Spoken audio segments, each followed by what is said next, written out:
Welcome to the Barefoot Advantage. Why barefoot shoes can change your life.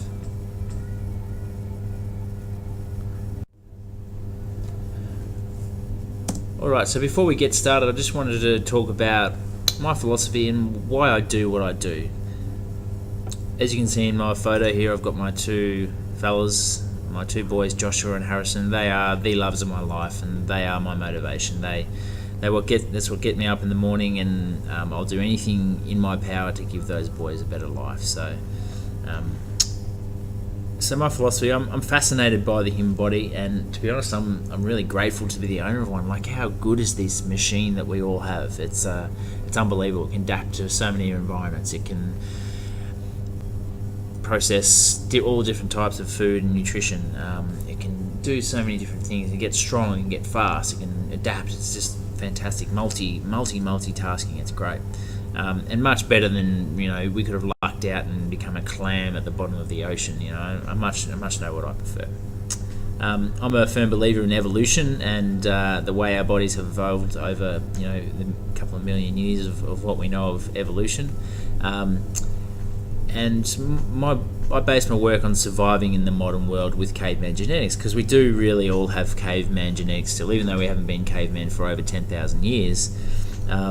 We're still genetically designed as cavemen.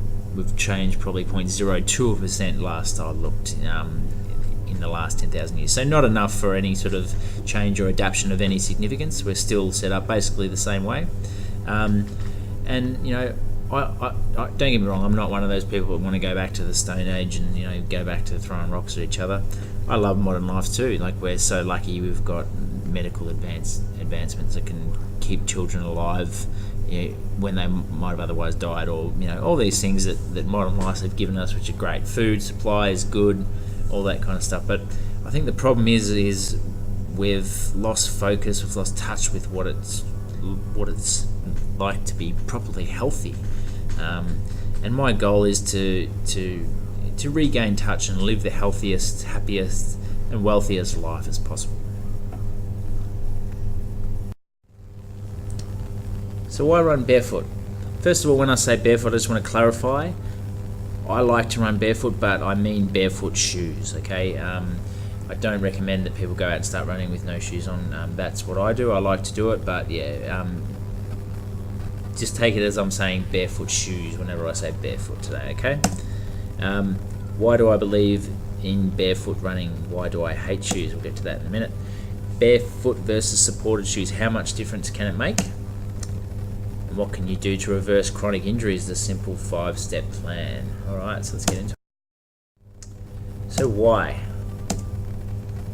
Why do I believe in barefoot running? Well, it's a quick story that I'm going to give you guys from a few years back. It all started when I joined the Navy in 2004. When you join the Navy, you do a lot of fitness and all that kind of stuff, which I could handle no problems at all. I love fitness and running and all that kind of stuff.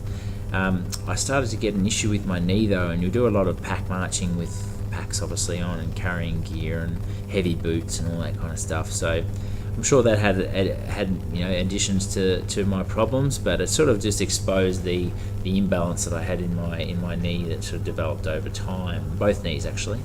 Anyway, so fast forward to 2011, I still had issues with my knees. I'd quit football, I'd quit running very much, and I was one of those sort of rotten-looking, top-heavy blokes with all upper body and chicken legs. Those Facebook memes you see, like this dude missed leg day. That was me. It was wrong.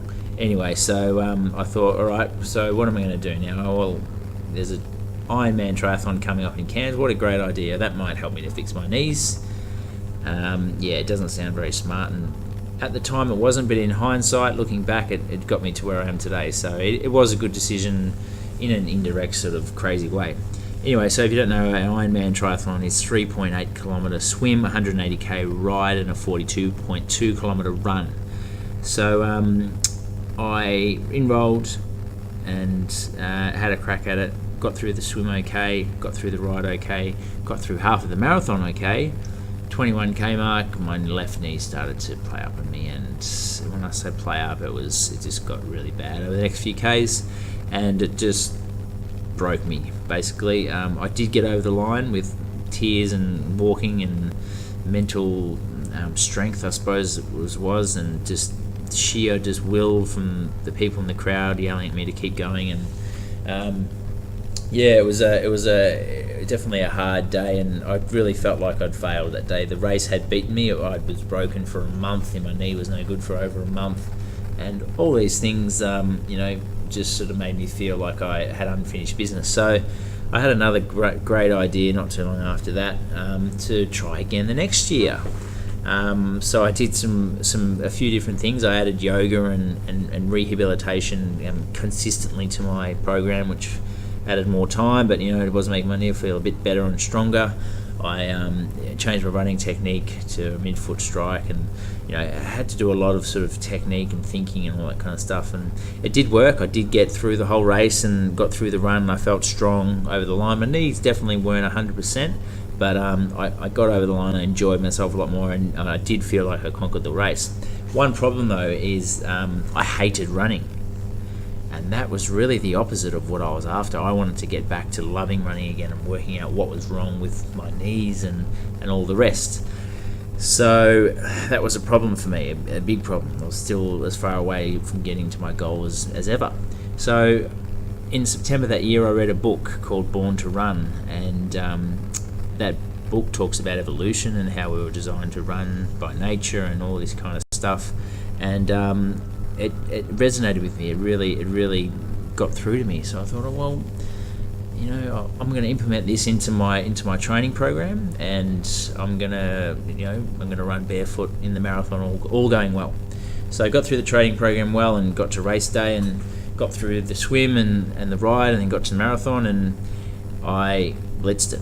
I had a great time. Honestly say I loved every minute of it, because I was in zero pain, and I did it in 3 hours and 56. It was about an hour and 10 minutes faster than my first year, where I had tears and walking and all that kind of stuff. So it was just a beautiful experience in comparison, and I didn't have to think constantly about my technique.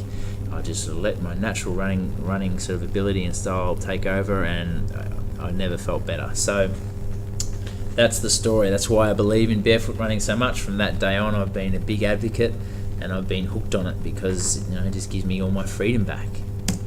So it brings me to the next part. Why do I hate shoes? Well, you can sort of guess, over 8 years of me not being able to run and having this big hole in my life with sport and everything, you can understand why I hate shoes now.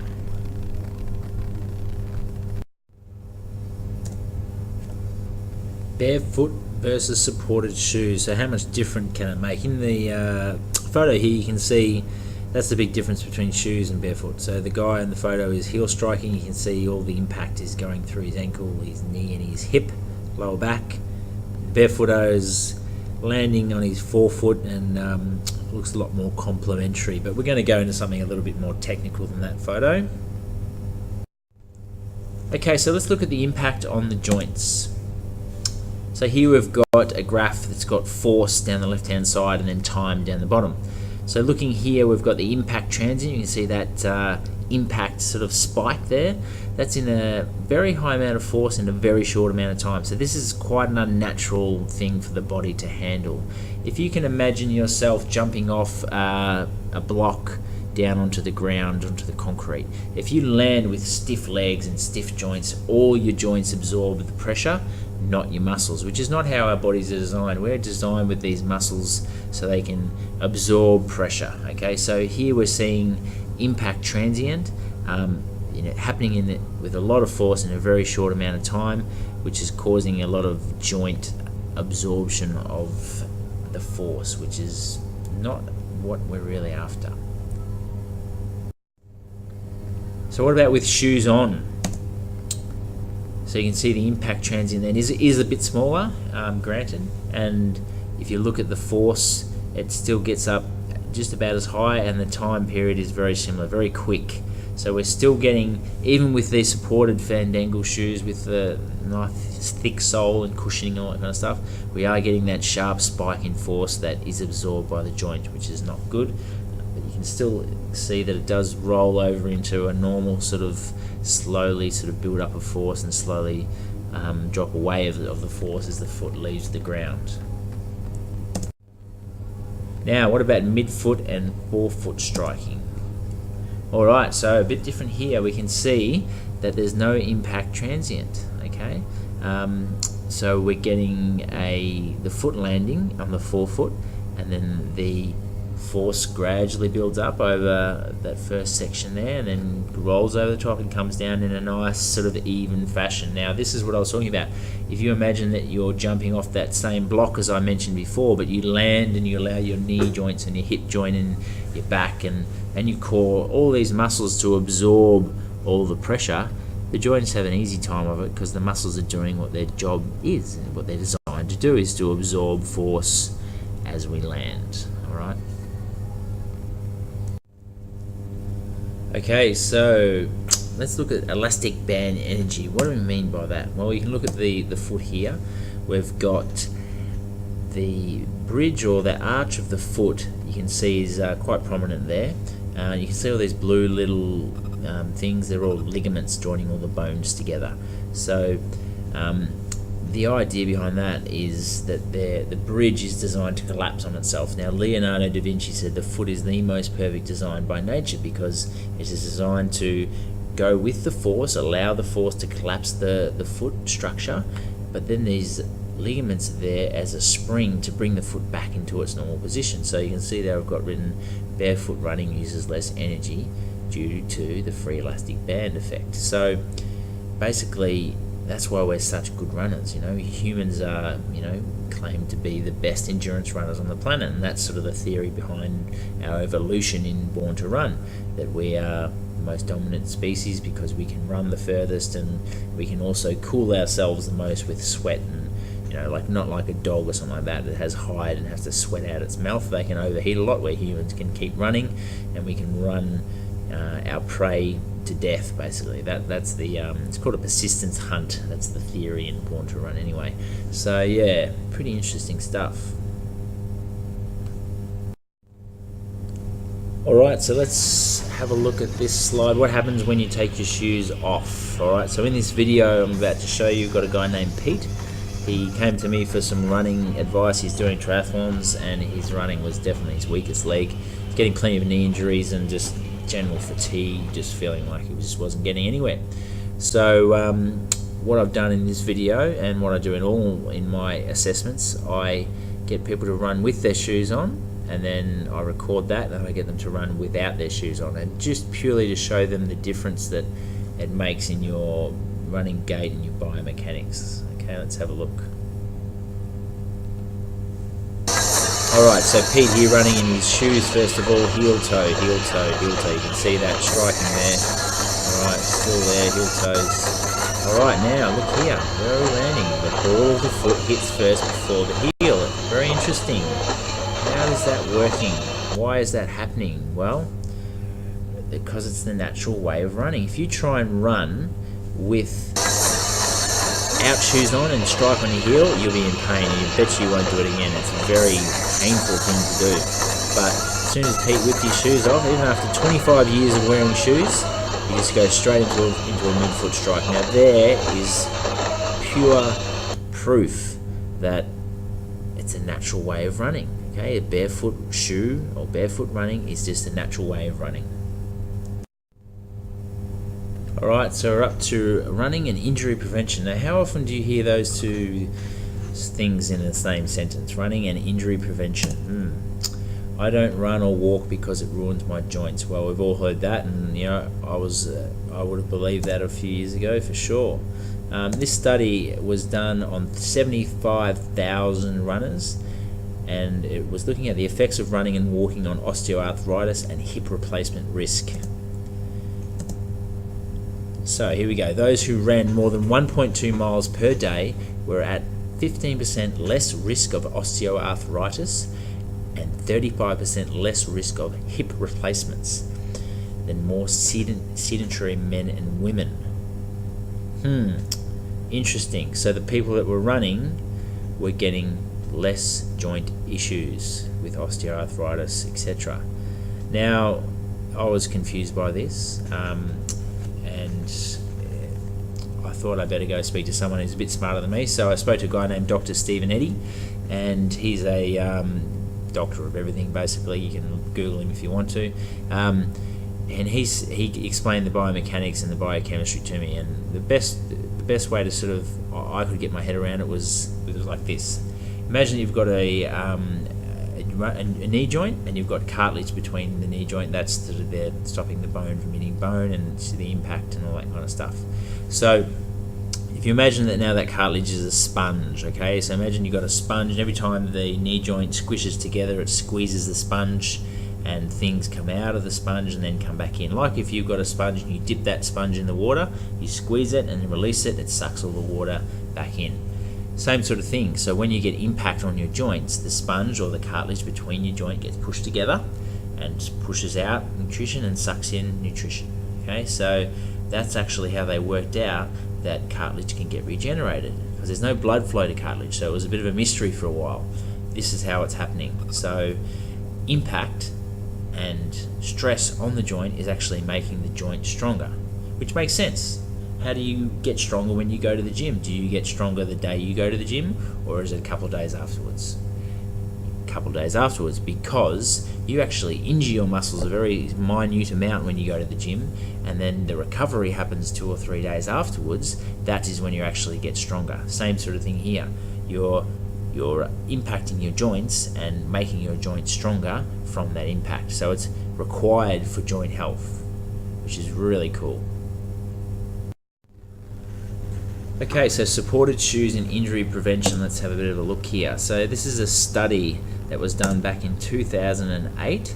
It was a review study. Now, I'm sure a lot of you guys have heard on TV, especially from the big sort of shoe companies, that shoes are designed to make less impact on your body, and all these things that they've tweaked because we need to wear supported shoes because our feet aren't right, or they need support, or whatever you've sort of seen. We've all seen it, and you might notice that they're very particular with the wording they use, and they don't ever actually claim that they can prevent injuries. So let's just have a little further. Is your prescription of distance running shoes evidence-based? That was a review of this of all the studies that were done ever on supported shoes. So they've looked at every single one, and they've come up with the point that this 2008 review found that there has never been a study that has found that supported running shoes prevent injury. Not one ever. Now that, when I first read that, I was shocked, because we're led to believe through very smart, not illegal, but probably unethical marketing, that the supported shoe industry is there to help us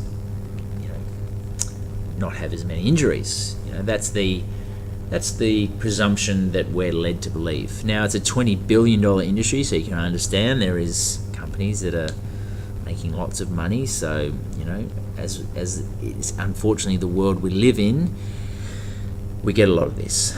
So I think it's a good point that everyone should know that there's never been one study ever that has had or found that supported shoes prevent injury.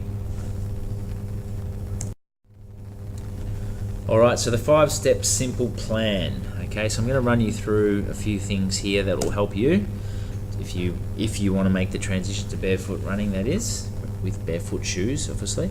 So you need to walk in bare feet and barefoot shoes as much as possible. Obviously, that's how we're designed.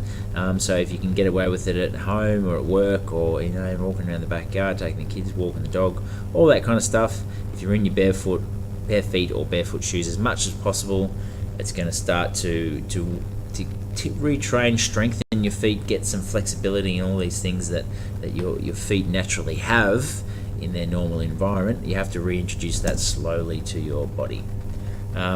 Get some barefoot shoes. So you need to look at a few different things. If you Google barefoot shoes, there's heaps of them that come up. I'm actually become a stockist for barefoot shoes because, to be honest, I'd send people to shops and they'd run into all sorts of trouble, you know. Oh no, you don't need barefoot shoes, they're going to give you an injury, you need supported shoes. And obviously people that don't know what I know or not as confident as me, they sort of go, oh okay, well don't worry about it then, and you know, it just becomes a bit of a shit fight, to be honest. So I've listed a few things here. You know, all these things are important. You'll find if you go online to look at barefoot shoes, and you don't have to buy them online, but you can look on them, you can see the barefoot shoe, the genuine barefoot shoe companies are very forthcoming with this information. But you know, you get some other shoes that they'll be a bit shady. Oh, we do barefoot technology, this and maybe a little bit of that, but they're not actually genuine barefoot shoes, and you can normally tell because they're not very forthright with all the information that you see here. So stack height is the thickness of your sole. You want that to be less than 20 millimeters, all right, and that's, you know, that's thinner the better really. It just depends on what surface you're running on, for what type of shoe you need, but you want it thin so you can have connection to the surface that you're running on, and that helps to signal that your big driving muscles, like especially your glutes, to work properly. So that if you can get your glutes working properly, that is the secret to barefoot running. Heel toe drop. So you want a 0 millimeter heel toe drop, which means that your heel and your toe or your forefoot are all on the same height as they land, okay, and that encourages that forefoot strike or that midfoot strike as we saw earlier in the videos. Room for your toes to spread, so you need quite a wide shoe. If you sort of plant your foot and you feel your toes hitting the outside or they're restricted in any way there, that is going to impede the normal function of your foot, okay. And if you're doing that, then that's going to still give you issues, you know, going up sort of through your legs and your hips and your lower back and all that kind of stuff. Shoe flexibility is really important. If your shoe, you know, you should be able to really bend the shoe right back around on itself. It should be bendable side to side. Basically, think about a barefoot shoe. It should do nothing to impede the normal function of your foot. The only thing it's there for is to protect your foot from any damage on the bottom. All right. If it does anything else that tries to tweak your pronation or your supination, all those crazy things, it is not a barefoot shoe, and it's not what you're after if you're looking for a barefoot shoe. Weight is also important. Lighter the better. You know, if you have a big heavy boot on and you go for a run, you can feel this big clodhopper hanging off the end of your shoe, and it just feels horrible. So yeah, weight, you know, about 8 ounces is what 8 ounces or less is sort of what you're after. And as I said before, if you think they are barefoot shoes, if you Google them, the companies are normally very forthright with the information. If you want to look at the shoes that I'm actually stocking now, they're called Vivo Barefoot, all right, and you can find more information on that later as we go on. So you need to wean yourself off supported shoes, and that takes 4 to 8 weeks. Yeah, so if you imagine that you've had a cast on your arm after breaking it, okay? Anyone who's done that can know, or if you know someone that's done it, the arm is restricted for movement for that time, okay? So when you take the cast off, you look at the arm and it looks really small and atrophied, which means the muscles have wasted away because they're not being used. The ligaments are very stiff and quite brittle, so they'll need time to be rehabilitated, or the muscles will be a lot shorter because they haven't been sort of flexing and extending for you know, however long you've been in the cast for, probably 6 weeks or something.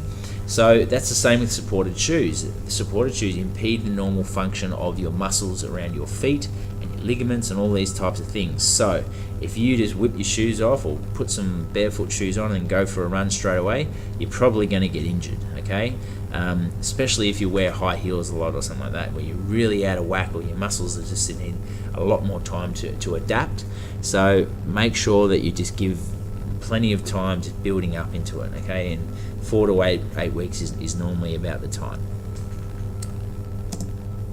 So stretch and strengthen, that's the basic rule for rehabilitation. You want to stretch the tight side and strengthen the weak side. So for instance, if you've got muscles around your knee joint, normally the inner muscle, the vastus medialis, or the inner quad muscle, that one can get weak compared to your iliotibial band or ITB, which is where a lot of runners' knee comes from, the ITB syndrome. If those muscles are imbalanced, you want to stretch your ITB and strengthen the inner quad muscle, and that goes with everything. You know, if you've got a bad back, you need to strengthen your core. It's all about having a balanced stretch and strengthen. And then number 5, reconnect with your natural ability to run. Well, you saw Pete in the video. whipped his shoes off and just started running as a 4-foot striker like he'd been doing it all his life. And he hasn't. He's a 30-year-old bloke. He'd probably been wearing shoes for 25 years since he started school, maybe even longer than that. And still, his natural ability to run was shining through as soon as he got those horrible supported shoes off. So, you just gotta. That's all. That's basically what you got to do. And then I like to, tell the story about when I go for runs now, because I don't have to think about anything. There's no technique. There's no worry about this, worry about that. There's no thinking about work. There's no phone. I go into like a meditative state, and it's truly is meditative. And I have some fantastic ideas because my brain just shuts off. It settles down, and I just concentrate on one thing, which is running, which is very similar to sort of a lot of meditation theories. And I have, as I said, some really great ideas. But the funny thing is, like when I go for a run, I try and, I run barefoot. So people think I'm weird for doing that anyway, and I don't have a shirt on, which can be, a little bit weird as well for some people, but I do it so I get vitamin D, so I don't have to lie down in the sun. I get some free vitamin D, and then I have these ideas. But what I find is sometimes I struggle to remember them, so I have to say them out loud. So you look at me, I'm running down the Esplanade, and there's no shoes, no shirt, and talking to himself. This bloke's lost the plot. He's finally lost it. So you can see that the natural ability to run is a beautiful thing for me, and I really love it. Alright, so in conclusion, guys, first of all, I'll just like to thanks for listening. I hope you did get a lot out of it. It is a beautiful thing. If you've lost the ability to run, or you've always had trouble, or you find it really hard, barefoot running could be the thing that helps you out. It's helped me out immensely, and many of my clients. I'm not going to say that it's going to fix everyone's problems. Everyone is different, but I can definitely say that this is how our bodies are designed, and it's just the way to go. So yeah, I'm a Vivo Barefoot affiliate, so that means that I've got a whole selection of shoes that I have with me, and you can try shoes on and buy shoes through me. As I said before, it's just a shit fight trying to send people around Cairns to get shoes. Also, they're available online as well. We can do some online sort of fitting if you need to do that. So feel free to contact me. You can get me through www.coresports.com.au. I have a program out called the Barefoot Advantage, and basically the program is it goes a bit more into depth about shoe fitting and in depth about the program, how to wean yourself over that sort of 4 to 8 week period. That is available at my website as well. If you go to www.coresports.com.au/products-2, that'll get you to the product page, and you can have a look at there and see what you get. That's pretty much it, guys. Thank you very much for listening. If you've got any questions, you can email me on this email address below, michael@coresports.com.au. Thank you very much, and I hope to hear from you soon with some success stories. Let me know how you go, guys. I'd love to hear some people running again, or maybe running further, or whatever it may be. But just enjoying it, knowing that you can go for a run without going, oh shit, I might get injured. That is the best part out of it. Whether you take it to a race or you just do your own thing and turn off from the world and get in the zone like I do. All right, all the best. Thanks.